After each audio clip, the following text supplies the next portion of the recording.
What's going on, folks? Ted from Nerd Immersion here, and I wanted to take this opportunity to introduce you to Adam, our newer puppy. But this is, as promised, a return to Top 10 Tuesday. So, considering some of the most popular top 10s that I did, and everybody's been commenting on them, was all about my top 10 lists for the various classes in Dungeons and Dragons 5th edition. And a lot of you have been commenting on those old videos saying, well, you didn't talk about this. And honestly, a lot of that's because those items came out after I made the videos. So I decided I'm going to start that series over and go through all of the classes. But to start, I'm going to go with a top 10 magic items that are useful for every class. And the thought process behind this is if I get these out of the way, that means we don't have to cover them in the individual classes. So things that are beneficial to all classes will be covered here, and then we can get into a little more specific options for the different classes when the time comes. So if you want to see what's going on and what the rules and specifics are for this, stay tuned.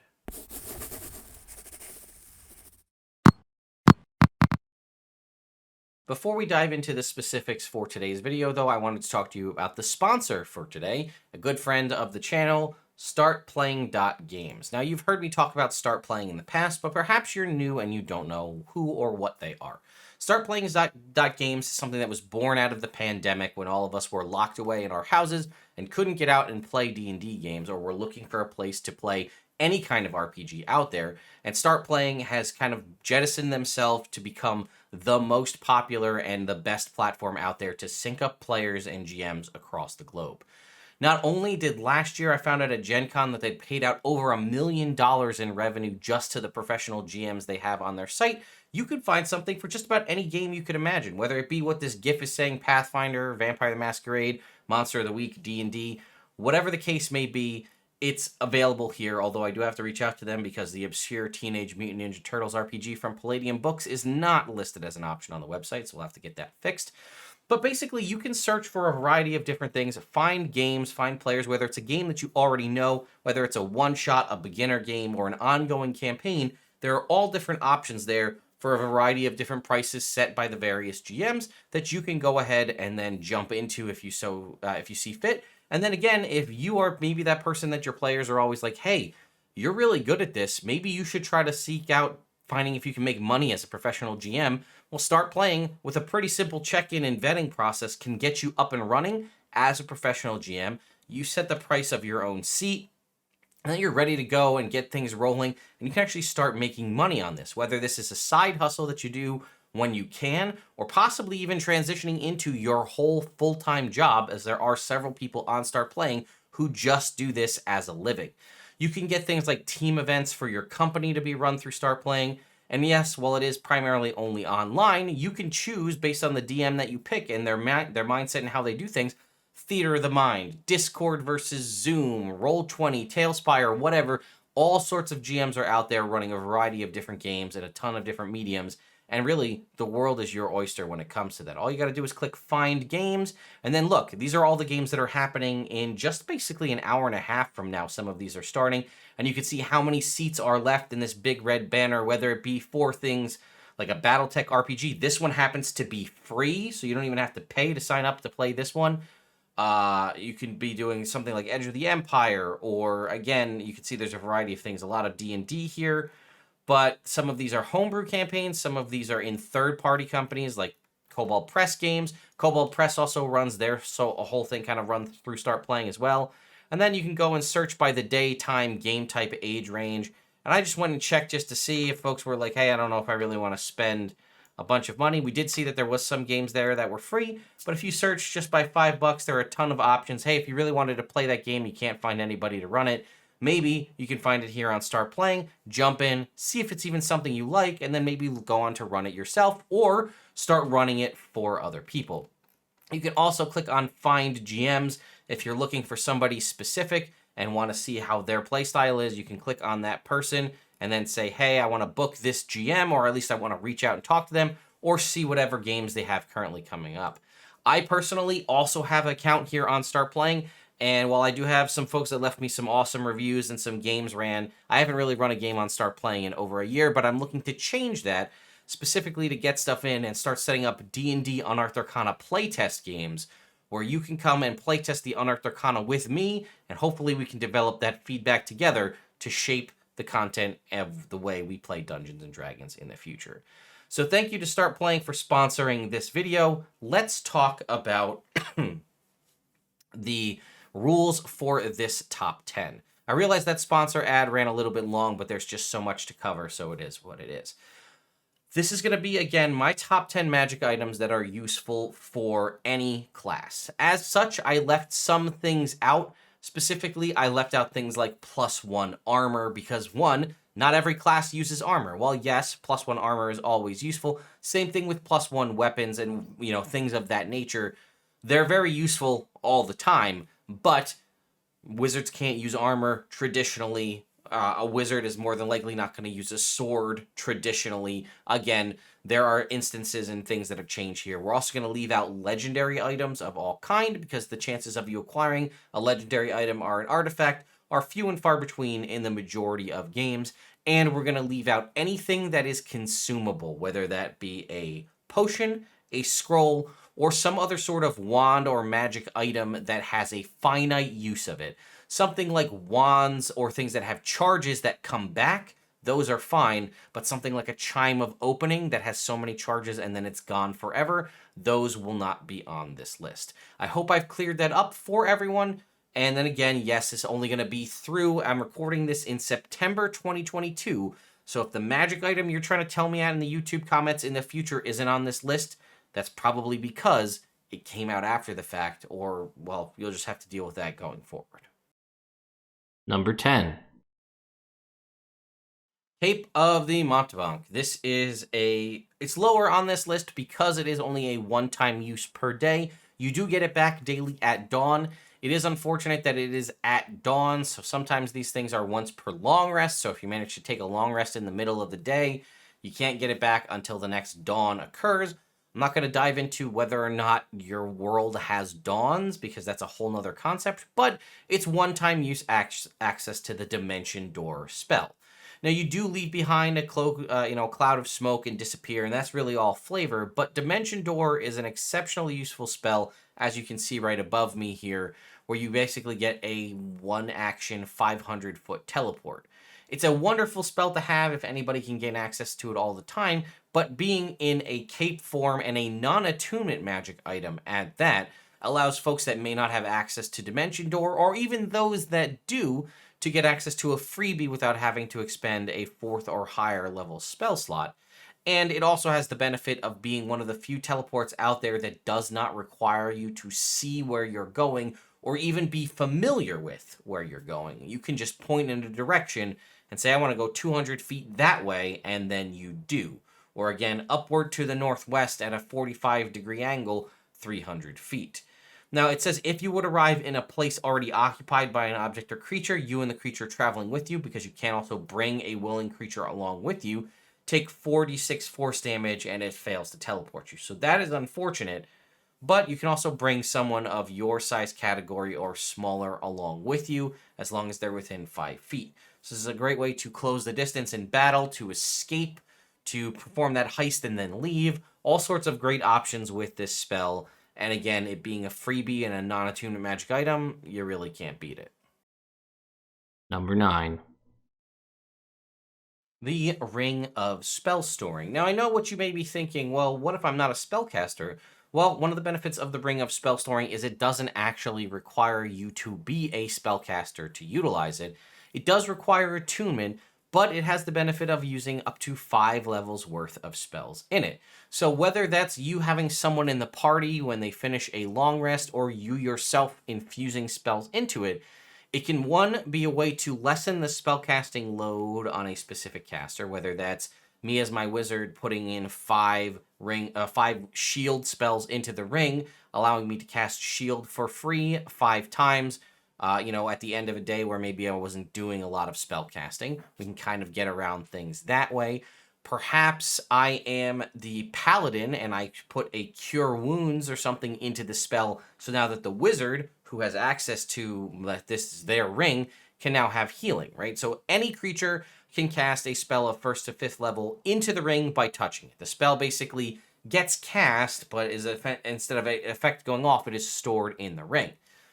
And then essentially whatever their spellcasting ability modifier is what's in there. So if I'm a paladin with a 20 charisma and I cast a Cure Wounds that heals level 1, that's a d8 plus 5, and I put it into that spell, the wizard with a 0 charisma, or a 1 charisma, right, because he has to have 1 at least to be alive, could cast that spell, then heal a d8 plus 5.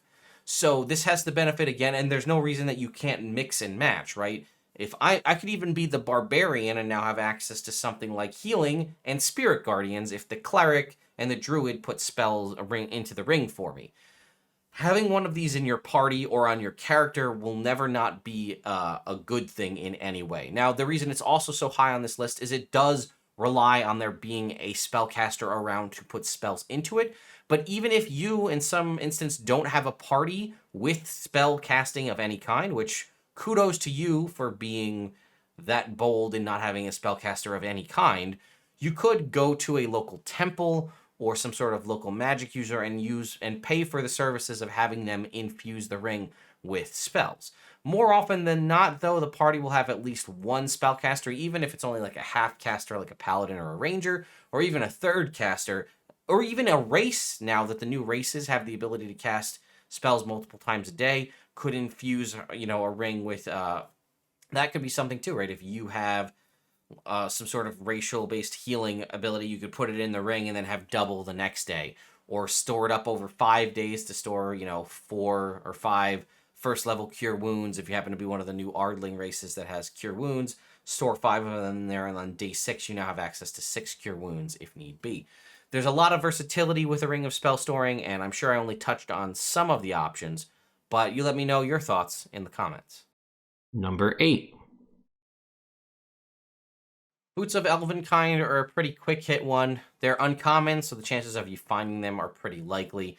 They are non-attunement, which is also great, and they are one of the few ways to get access to advantage on stealth checks without having to spend any kind of attunement slot. Now, it is only on stealth checks that rely on moving silently, so if you're trying to hide physically from someone, like to camouflage yourself, that won't work. But if you're trying to sneak about, it will. And you make no steps, your steps make no sound whatsoever, regardless of what you're walking over. That is a fact. No sound whatsoever is generated. And then again, advantage on stealth checks to move silently. So if you're the rogue, but let's say you happen to be a paladin, right? And you're wearing your plate mail armor, which again, typically gives you disadvantage on stealth checks.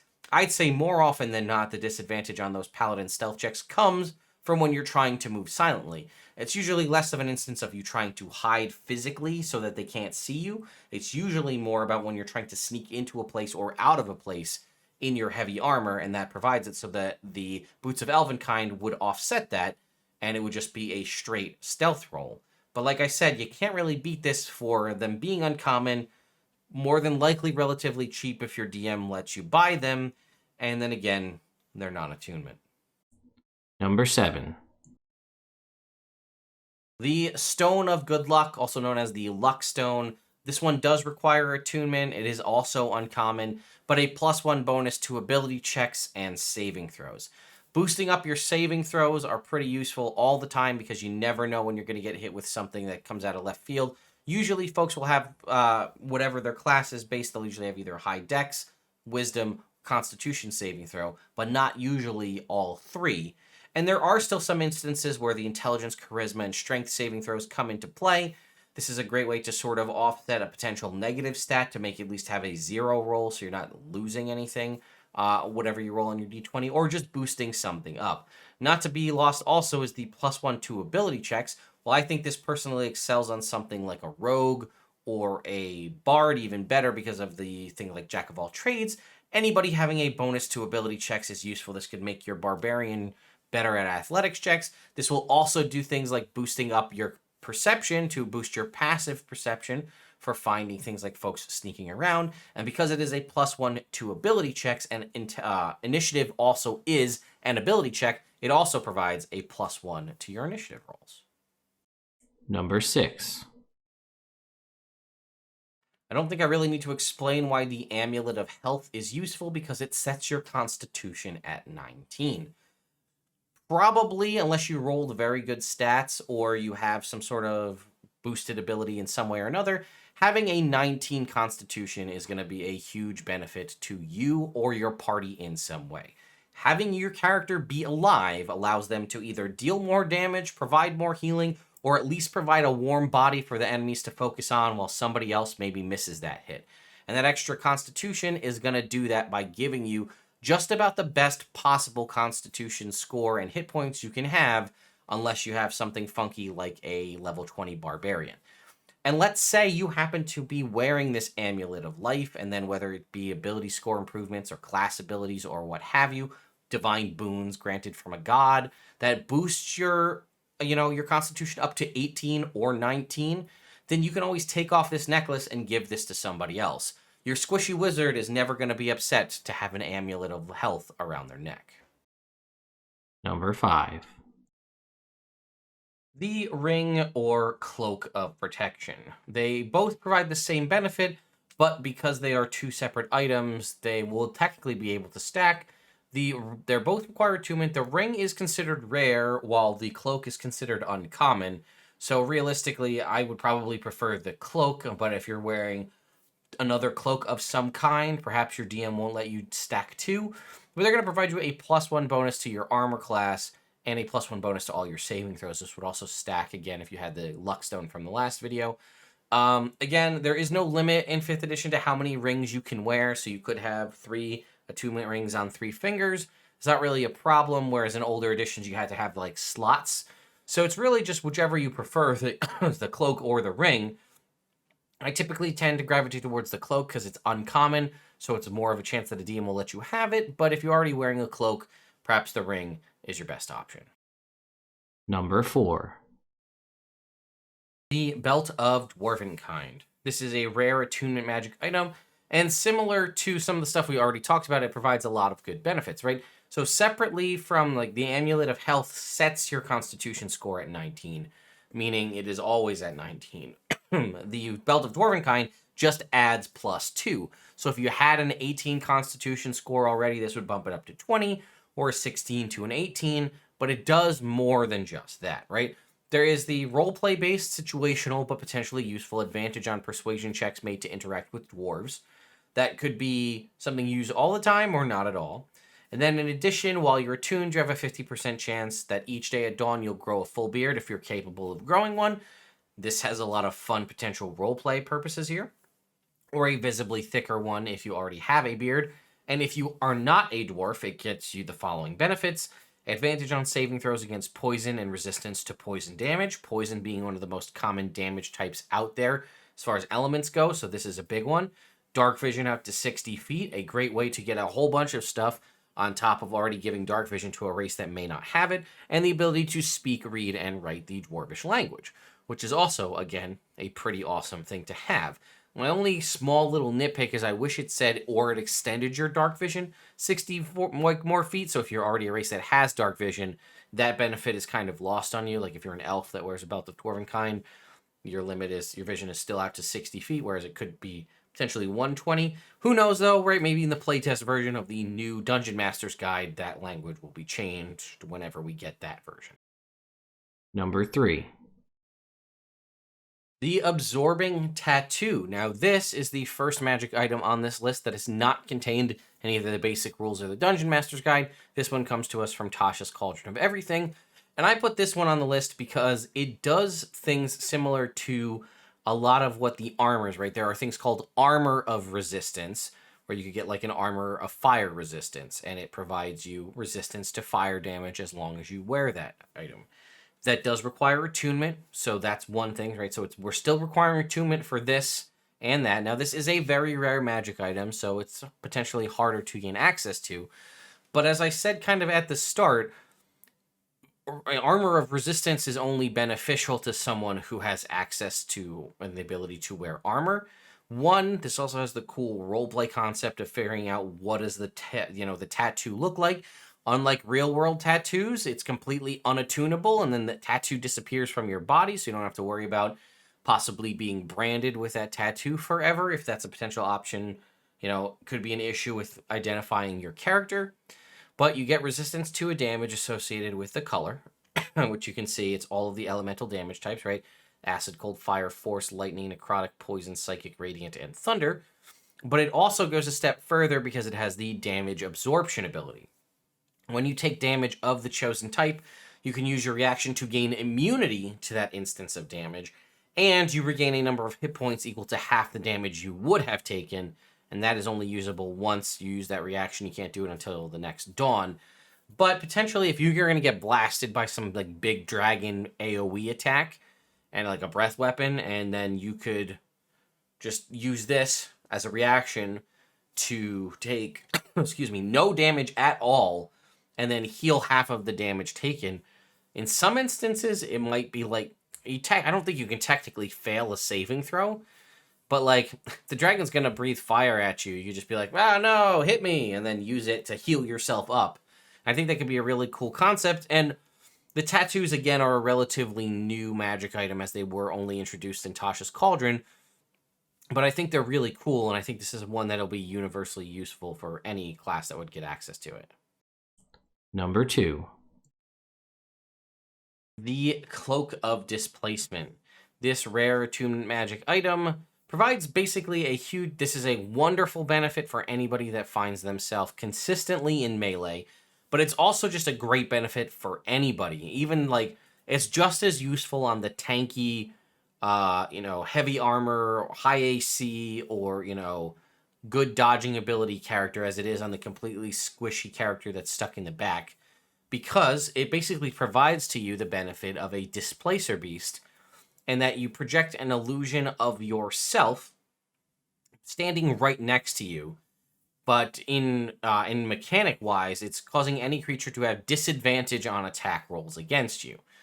So it it doesn't do anything for things like area of effect moves like a fireball.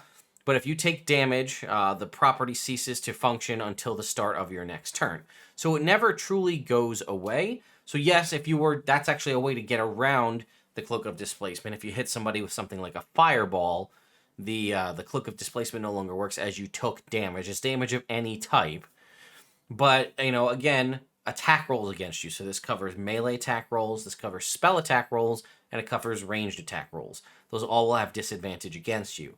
I've been lucky enough to actually acquire one of these in one of my campaigns on my one cleric character who was a martial Tempest cleric who was always up in the thick of battle, and having a Cloak of Displacement on that cleric was huge. I was able to do things like put up Spirit Guardians and swing them all with no problem, while constantly dodging all of the attacks as the DM kept missing, rolling with disadvantage. It does, however, have the downside that if you are incapacitated or restrained, it doesn't work. But other than that, this thing is super useful. Like I said, just as useful on the Barbarian with max stats raging in the middle of combat fighting a dragon as it is on the Sorcerer on the back line trying to sling spells from a distance. Number 1. And if you were a fan of my original top 10 magic items for the different classes series, these probably don't surprise you at all being on my list, and that is Winged Boots. This uncommon, which I will point out, this is an uncommon magic item, one that's probably very easy if your DM only looks at the rarity of the magic item to determine who can gain access to it. Winged Boots are only uncommon. Yes, they do require attunement, but they provide you one of the biggest benefits in the game for little to no resource usage, right? So you can use these to fly at a fly speed equal to your walking speed. If you are a class that gets a benefit or have a race or something that gives you a benefit to your movement speed, again, things that come into mind are things like the monk, for example, gets a lot of movement speed bonuses. Your fly speed is equal to that. You can fly for a total of 4 hours at period, right? So if you think about, while yes, you could be using the flying boots for out-of-combat movement or overland travel, you can use this also, again, primarily for in-combat use, and most in-combat situations take, a minute? Maybe 2 at max for most combats. So that'd be 2 minutes out of your 4 hours, rather. You can only fly in an increment, a minimum of 1 minute, and I'm pretty sure that is due to combat, right? Minimum of 1 minute increments. And then if you're flying during, this is also a huge benefit, if you're flying during the point at which your movement flight runs out, you descend at a rate of 30 feet per round until you land. It's not like you're flying and you hit hour 4 and then you're out of time and you just plummet to the ground. You just basically slowly float down for no damage. And then for every 12 hours that you don't use them, you get 2 hours back, which is just a crazy concept, right? I mean, if your character takes a long rest for 8 hours, then within 4 hours, 2 hours before and 2 hours, after, before you like get up and get going, or when you're winding down for the night, you could have regenerated 2 of your 4 hours worth of flying boots flight time. Like I said, because of that mechanic, this could be useful for overland travel if you're trying to people tell you it's going to take you, 5 days by the road and, 2 days as the crow flies. You could do your flight for 4 hours, land, basically take a little bit off, and then keep going. These are very powerful. Flight is, we've seen it actually nerfed in any of the races that were to give you flight at early levels. We saw the way they changed the Ardling, or the way they established the new Ardling race in the Unearthed Arcana, has basically only given limited stints of flight as opposed to just full-blown flight all the time. So, one, it's a non-concentration means of flight. One of the most common ways to get access to flight is something like the fly spell, but that requires you to concentrate on it, and it also causes you to expend a spell slot. Some of the biggest downsides to certain melee characters, for example, like a monk and a barbarian, a paladin and others as well, but some of them have other means to get around it, is you are best when you are in the thick of things, hammering on people, whether it's punching, swinging a great axe or a great sword, or what have you. But you need to get there to engage them in that melee combat, and if they can just fly up, it's crazy how much like flying 30 or 40 feet up an enemy could just completely shut down one of your characters, and I've seen that happen in multiple instances in 5th edition and in others, where a character just takes off and flies up a little bit, and if they don't have like a ranged expert or some sort of long distance spellcaster, the marshals are just basically like throwing javelins is their best bet, or trying to find some way to jump off of something and try to get them. But, winged boots could solve that problem completely. So you'd also be amazed at how many puzzles and things a DM can throw together that the ability to fly can just completely negate. So there you go, folks.